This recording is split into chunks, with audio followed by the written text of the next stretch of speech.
Sud Radio, il est 9h34. Parlons vrai sur Sud Radio. Vous le savez, vous voulez témoigner de votre quotidien. Je vous le disais, réagir à l'actualité. Pousser un coup de gueule, partager un coup de cœur, c'est simple. Vous nous appelez 0826 300 300. C'est Aude qui vous attend au standard. Mais d'abord, Emmanuel Macron qui réitère donc son opposition à la GPA, la gestation pour autrui, qui reste interdite en France. Mathieu, bonjour. Mathieu, bonjour. Oui, bonjour, vous m'entendez ? Oui, je vous entends très bien, c'est bon. On vous a trouvé. Soyez le bienvenu sur Sud Radio. Mathieu, Merci. vous avez décidé avec votre femme d'avoir recours à la GPA malgré son interdiction en France. Combien avez-vous d'enfants nés par GPA, Mathieu ? On n'en a pas beaucoup, parce que voilà, on en a eu deux. On a deux filles. Deux filles, de quel âge ? Alors la première a 10 ans et la deuxième a 4 ans. 10 ans et 4 ans. Qu'est-ce qui a fait qu'à un moment, Mathieu, vous avez commencé à envisager la GPA comme solution pour avoir des enfants ? Vous avez des difficultés à en avoir peut-être avec votre femme ? Et alors, nous en fait c'était assez clair qu'on avait une grosse difficulté dès le départ, puisque ma femme est née sans utérus. Donc voilà, donc c'était assez clair à ce niveau-là. Donc ça permet vraiment de mettre les choses à plat, et donc on n'avait pas forcément 50 solutions devant nous. Et comme on entend beaucoup, on nous a forcément, on entend parler en France d'adoption, donc on s'est lancé un petit peu dans cette démarche-là, et on a vite compris que c'était pas aussi simple que ça. Que le temps d'attente était vraiment... Il y a beaucoup d'obstacles. Et plus le temps d'attente. En fait, il y a un temps d'attente énorme, et en fait très peu d'enfants finalement adoptables, et tant mieux, parce que les pays gèrent souvent ça maintenant. Donc au niveau interne, et donc en fait il y avait un temps d'attente énorme. On s'est dit 7-8 ans sans garantie. On a commencé un petit peu à fouiller ailleurs, et on avait déjà un tout petit peu entendu parler de la GPA, et c'est un peu comme ça, de façon naturelle, qu'on est parti un petit peu sur cette deuxième piste, quoi. Vous aviez quel âge, Mathieu, lorsque vous avez décidé de recourir à cette GPA ? Du coup, on était entre guillemets assez jeunes, un petit peu dans l'âge moyen, on va dire, du Français qui veut avoir un premier enfant. On était un petit peu avant la trentaine, on va dire, autour de 27-28 ans. Racontez-nous comment ça s'est passé concrètement, parce qu'on entend beaucoup parler de la GPA, on a les pros, les anti, mais c'est vrai que c'est important aussi de revenir aux bases, au concret. Comment ça se passe ? Il a fallu d'abord trouver une mère porteuse dans un pays étranger où c'est autorisé ? Oui, tout à fait. En fait, nous, en aucun cas, on voulait mettre en danger notre futur enfant en faisant n'importe quoi. Donc, on s'est beaucoup renseigné avant. On est passé notamment par des couples qui avaient déjà fait ce parcours, notamment par l'association Clara, qui est assez connue à ce niveau-là. Donc, c'est un petit peu comme ça qu'on a pris les premiers contacts de familles en fait qui avaient déjà fait ce parcours. Donc ça paraissait un parcours très compliqué, insurmontable par rapport à notre âge. Mais après on a découvert comme des familles qui nous ressemblaient, entre guillemets simples, avec un métier simple, et on s'est dit tiens, on va peut-être essayer de se lancer là-dedans. Et puis en fait on se rend compte que notamment dans les pays où c'est légalisé, que depuis très longtemps que ce parcours fait partie vraiment de leurs mœurs, quoi. Et donc c'est très très éloigné justement de ce qu'on peut dire en France. Donc voilà. Vous avez fait appel donc à une mère porteuse aux États-Unis. Tout à fait, oui. Comment ça se passe, la rencontre, la mise en relation ? Alors en fait c'est assez simple là-bas. En fait il y a des agences qui régulent un petit peu tout ça là-bas, et en fait c'est une rencontre. En fait ça veut dire que on se choisit mutuellement. Ça veut dire que nous en fait au départ on décrit notre désir, notre profil, et la gestatrice nous choisit. Et après, donc, nous, entre guillemets, on l'a choisi aussi dans le sens où on se rencontre, on échange, et on voit si le courant passe, en fait. Mais avant tout, en fait, c'est elle qui nous choisit. Donc, c'est pas, comme on entend parfois sur un catalogue ou sur Internet, ou des femmes miséreuses. Enfin, il y a des choses qui sont dites, qui sont complètement fausses, quoi. Vous n'avez pas parlé néanmoins de quelque chose, Mathieu, dans ce que vous dites. Il y a aussi la question du prix. Entre guillemets, ça coûte combien d'avoir recours à une mère porteuse aux États-Unis aujourd'hui ? Aux États-Unis, donc il faut comparer les choses qu'on pense. C'est-à-dire qu'aux États-Unis, tout ce qui est médical n'est pas gratuit, puisqu'on n'a pas le même système qu'en France. Donc ça veut dire qu'en fait l'infertilité là-bas rentre dans ce cadre-là où de toute façon aux États-Unis, tout ce qui est médical est payant. En France, on a l'impression que c'est pas payant, mais en fait c'est payé en fait par notre pot commun. Donc faut comparer ce qui est comparable. Nous, justement, c'est pour ça qu'on se bat pour que en fait ça puisse être légal en France, pour éviter justement que qu'il y ait des sommes à payer exorbitantes et que n'importe qui puisse le faire lors de cas d'infertilité, quoi. Sans parler de votre cas personnel, Oui. ça monte à combien d'euros? C'est juste pour avoir une idée, en gros, quoi. Alors ça dépend aux États-Unis ou au Canada, ça dépend des États, ça dépend après du parcours, des difficultés, mais voilà. Nous, c'était de l'ordre en fait de 100 000 euros. Parfois c'est plus, voilà. Ah ouais, c'est des sommes très très importantes. La GPA, voilà, qui reste en tout cas aujourd'hui interdite. Vous dites que vous êtes favorable, que vous demandez qu'elle soit autorisée, légalisée. Vous avez entendu, vous avez lu Emmanuel Macron, qui a redit lui son opposition à la GPA hier. Je n'y suis pas favorable, a-t-il expliqué. Elle n'est pas compatible, je reprends ces mots, avec la dignité des femmes. C'est une forme de marchandisation de leur corps. Comment vous réagissez à ces propos, Mathieu? Ça vous révolte? Ça vous fait de la peine?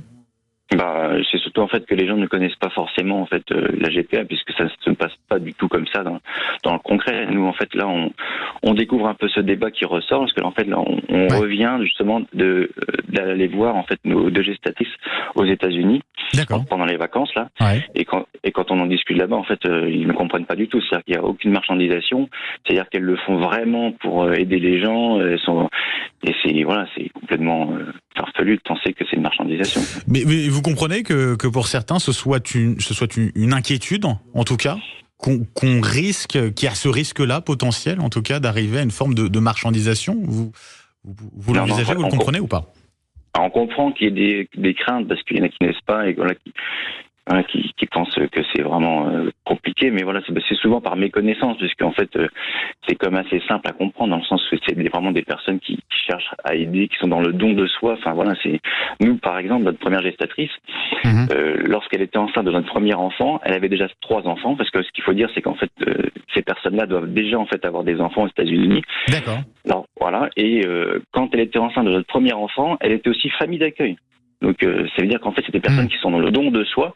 Alors après peut-être que des personnes en fait ne sont pas prêtes à le faire, et c'est normal, c'est comme quelque chose de compliqué.